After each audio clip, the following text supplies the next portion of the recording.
Wisconsin Foodie would like to thank the following underwriters. We're in Oconomowoc in Waukesha County this morning. We're here to meet Mike and Courtney at Three Brothers Egg Farm.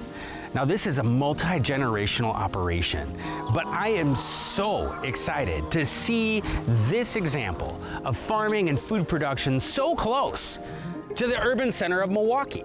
It should be excellent. Let's go. Fresh pasture. We've got our whole family here. Ilva just turned 5, Hannah's almost 3, and Peter is 7 months old. And this is Freya. A retired guard dog. We usually have breakfast together, then we go out and do chores together, then we start the work day. And Ilva will often head off with Michael, or she'll be with us. I never envisioned myself on a farm. I never thought it was a real possibility. I honestly think I thought it was something out of storybooks, like farms didn't exist anymore, or having a family on a farm, that was something old-fashioned. It was nice. Yeah. We've been running our business here for about 12 years, but the farm was originally purchased by my grandparents in 1954. We got started because of a phone call we got from Peter Sandroni at La Merenda when he was starting up engine company number 3. He asked whether we would produce 180 dozen eggs for him every week. And we had about 25 chickens just as a bit of a hobby. And so of course we said, yes, we'll produce those eggs for you. And so that week we bought 600 chicks, and by the time the restaurant opened, we were producing exactly what he had requested. And the word got around to other restaurants that we were producing really high quality eggs. So more and more people started coming to us for eggs. Typically eggs are a very challenging thing for a farmer to produce, especially when they're pasture-raised. So it was hard for people to find them. And we kept expanding and expanding, and now we went from 600 eventually up to about 3,000 a year. You know, we're certified organic and pasture-raised, and we distribute within just a few miles of our own farm. So people are getting food from their community. Good morning, friends. How are you? Great. What are we looking at here? Yeah, we have about 3,000 laying hens out on pasture, which we move every single day to fresh pasture. So they're pasture-raised and certified organic, and we supply a lot of grocery stores and restaurants in the area. So I'm here today to help if I can. Do you have chores that still need to be done? Yeah, and if you're willing to do it, you're hired. Okay, great. And we're gonna collect about 2,500 eggs. What's up, ladies? Oh, man. Hello. All right, Luke, show you how it's done. Okay. So we have all roll-away nest boxes. Yeah. Which means that chickens are going in here. Yep. Laying their eggs, and the eggs roll into here. Okay. So you're gonna flip this up. Yep. Go for it. Okay. Oop, okay. Pull that back. Pull it back. Holy smokes. Got a lot of eggs. A lot of eggs. You gonna show me how it's done, please? Elva, why don't you show Luke how to do it? Yeah, do you find that in the morning they're they've got a lot of energy, feeling a little cooped up maybe? It's a cacophony out here. Yeah, so we're moving these birds and their coops and fencing and everything every single day, at least once a day, to fresh pasture. So there's a whole ecosystem that we're managing. It creates so much soil life, and in that soil life there's so many bugs and nutritious plants coming up that everybody can enjoy. Sure. And ultimately our customers enjoy. That's a really big part of healthy, integrated farming operation, to keep everything fresh and nutritious and healthy and alive. Very, very vibrant. And it feels vibrant in here. It's like a rock concert. Yeah, it is. How does this really, all this movement and the biodiversity and the health of the soil and the chickens having access to fresh grass, how does that affect the flavor of the egg? So you crack open the egg, you're gonna get a dark orange yolk. And after that, once you actually bite into the egg, you're gonna notice the texture is different. Mm-hmm. It's gonna be a thicker, creamier yolk. Custardy. Custardy. Yeah. And the white, the albumin actually holds together into a tight circle and kind of stands tall with the yolk. Sure. And the flavor profile is crazy. It's striking, the difference between a fresh, well-raised egg and something that you just kind of take for granted. But I think that that's kind of, you know, one of the ailments in modern American food society is when you go to the market and you pick up your eggs, you don't ever really stop to consider where those come from and the conditions in which they're raised. Super fresh, super flavorful, and really good looking. Yeah, really good looking. And I mean, just look at how the birds are living. The birds are on grass. You know, this is what people think of when they think of free range, when in reality, people who are doing free range eggs just have stationary barns. This is truly pasture raised. Yeah. This is the real deal. This feels like the better way to do it. It is the better way for us, for the chickens, and for the customers. So yeah, this is a daily task, collecting 2,500 eggs. It's a lot like a dairy farm. Sure. Every single day, whether it's -20 or if it's 120, you gotta be out collecting eggs. What do you love about it? I love what it does to the soil. Sure. That's what I love most. What they contribute to the ecosystem on our farm is just remarkable, absolutely remarkable. So when your family initially settled the farm, were they raising chickens and then farming eggs at that point too? No, my grandpa was just a hobby farmer. Sure. Yeah, he was a real gregarious guy. He was my best friend. Yeah, this is my grandpa, Francis, but he instilled the passion for the land in me and now in my kids. And we got some pictures here of my grandpa and me when I was a kid. There's me crawling on his belly, just the way Peter crawls on me. Strikes an emotional chord when I think about my grandpa.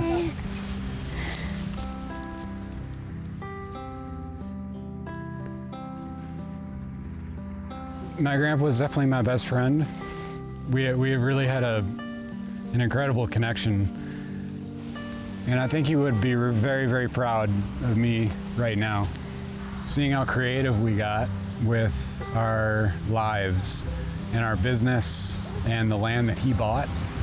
His great-granddaughters are collecting eggs on the land that he was managing. It's what builds a family, it's what builds a person, it's what makes us so close. It's a lot of love. The motto and ethos of Three Brothers Farm is really personal because the foundation of it is to use the farm as a tool to raise our family. We're teaching our kids. Our kids are learning every single day about how to contribute to their community. This is a pretty magical childhood. I mean, honestly. I would like to think so. Yeah. Yeah, I would like to think so. And the best part of it is that we actually get to spend 24 hours a day with them. Right. And so the entire time we get to watch them learn, watch them, you know, be a part of it all. Sure. And it's beautiful. Seeing the kids' confidence and ease in the natural world and around animals and just being outside, it's so wonderful to witness and honestly just to be a part of. But truly it's just a joy to be with them every day here. I feel so lucky to have this life with them. I just can't imagine doing anything else. Look at it, 2 in 1 hand. 2 in 1 hand. You can learn something. I know, pro farmer here. All right, Luke, you can carry that one out. Okay. And Ilva, you want to carry this one out? All right.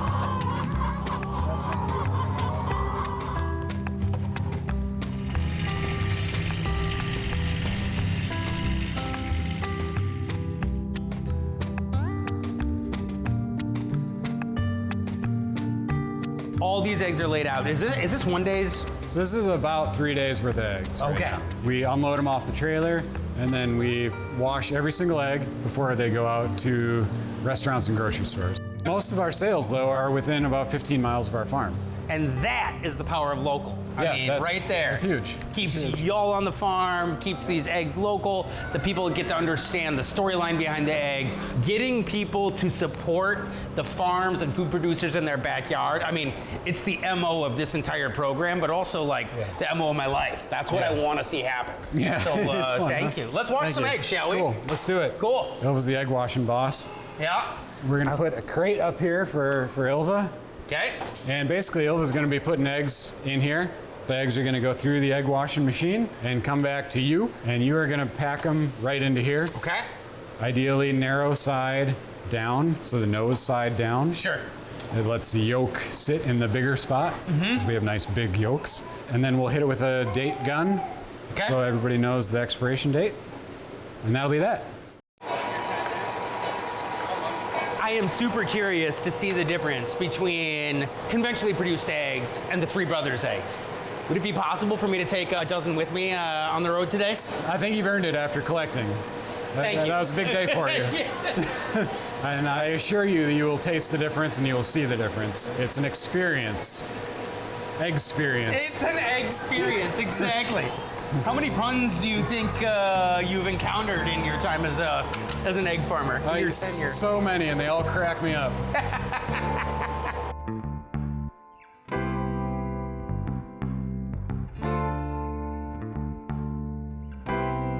We are following the storyline of these Three Brothers eggs to a place where they are celebrated on the plate. Uncle Wolfie's Breakfast Tavern is, quite frankly, my favorite breakfast haunt in the entire city. Today we get to sit down with owners Wolfgang and Whitney and hear about what makes their ingredients and their food the destination of choice for eggs. This is Uncle Wolfie's Breakfast Tavern. We're in Brewers Hill in Milwaukee. It's I always say eggs, coffee, and beer kind of a place. It's like Perma-Brunch. We're here to soak up whatever you did yourself last night and make you cancel your afternoon plans. But it's a charming little neighborhood, a lot of cool old houses, and just a lot of great folks. I was always kind of chasing diners, you know. I think that Webb's is one of my favorite places in the history of time.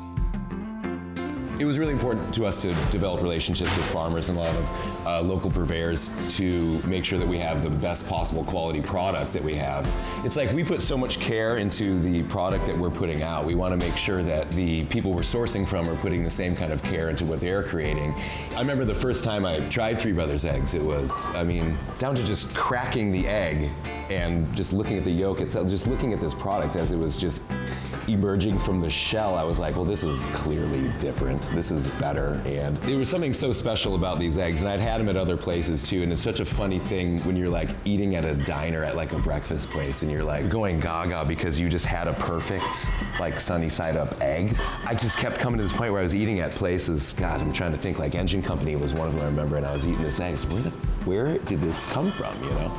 In order for us to make the best possible product we had, we couldn't ignore the fact that people like Three Brothers exist who are making the eggs like this, you know? Like, it's undeniable that it's gonna make our creations even better because we have such a solid base, you know? It's just us piggybacking on somebody else's brilliant work already, you know? I mean, eggs, coffee, and beer is my tagline for this place. If I don't have the best eggs, what are we? Yeah. Thank you. Every time I come into Milwaukee, I always make, you know, a destination out of Uncle Wolfie's. Man, that's awesome. Oh yeah, I mean, I've been one of the people standing outside in the line. Sorry about that. No, totally. I love it. It's like one of those things, as long as I can get beverages, you know, I am legit. That's how I'll I sit feel. and camp for hours. You tell me I can have Bloody Marys and beers, I'll wait till tomorrow. Yeah, It doesn't exactly. matter, I'm fine. I'm good. It's such an honor to be here with you and like to meet your staff and get to know like what makes Uncle Wolfie's tick. I'm kind of hungry.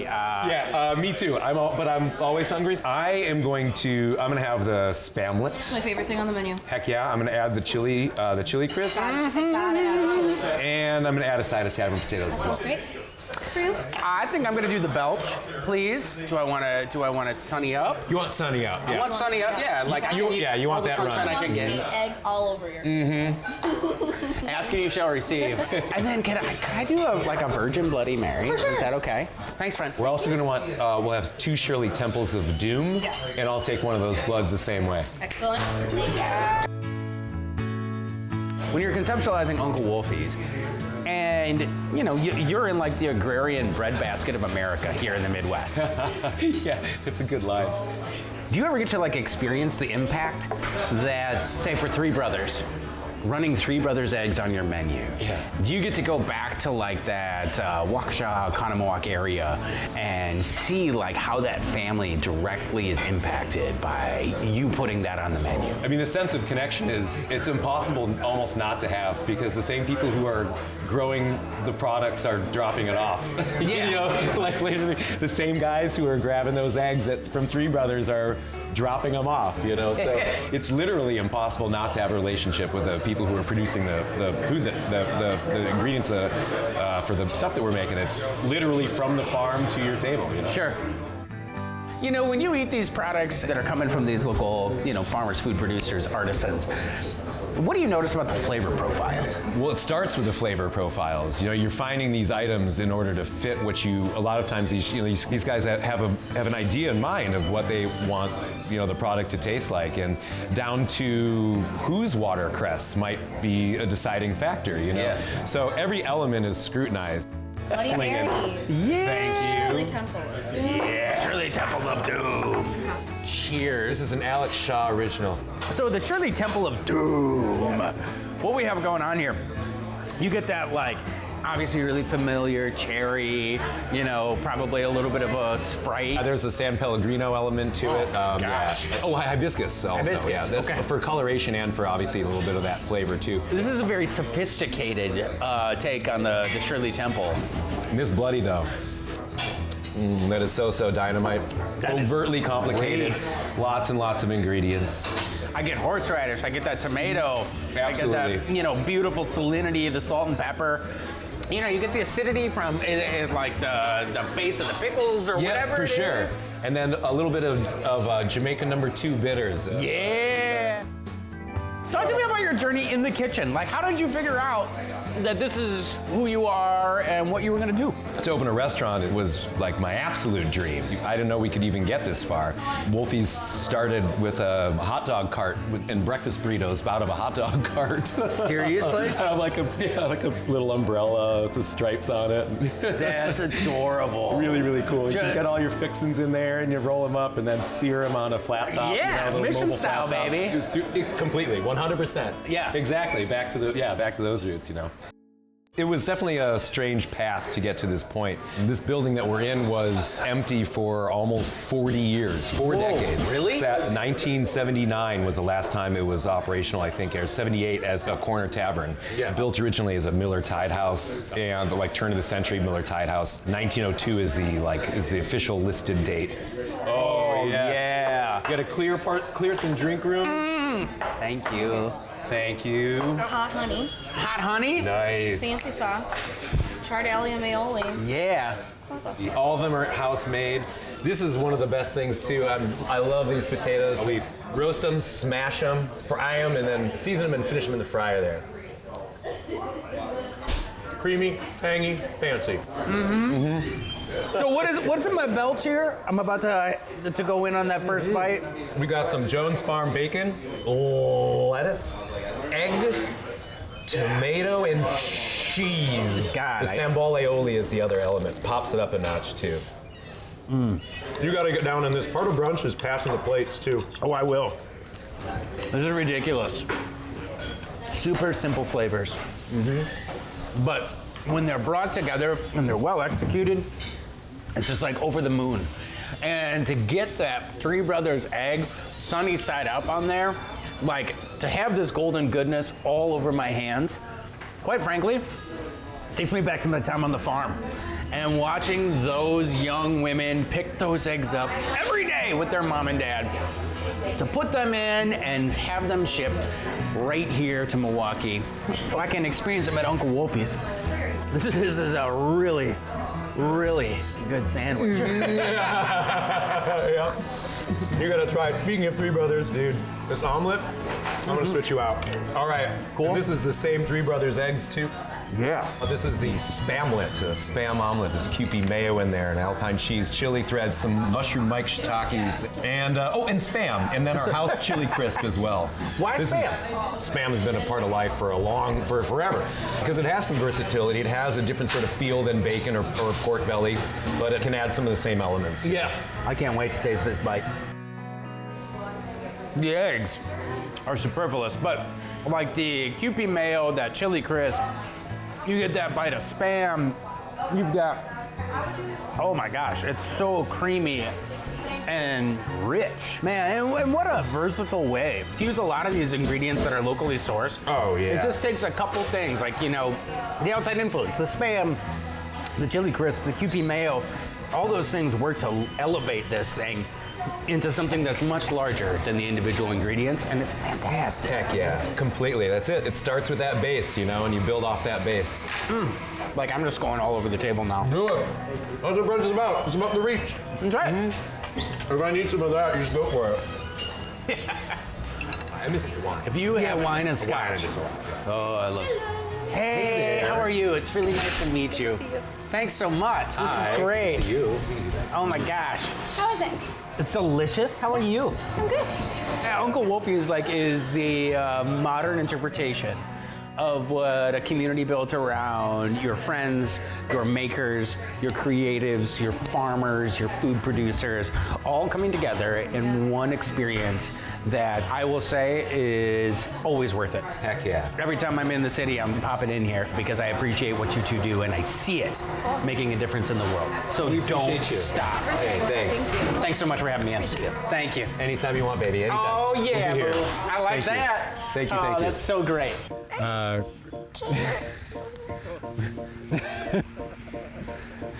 Your arm is stuck in your shirt. It happens. And see where these three brothers' eggs end up in the plate. Nope. What's that over there? It's a play kitchen. It looks like a real kitchen to me. Brad.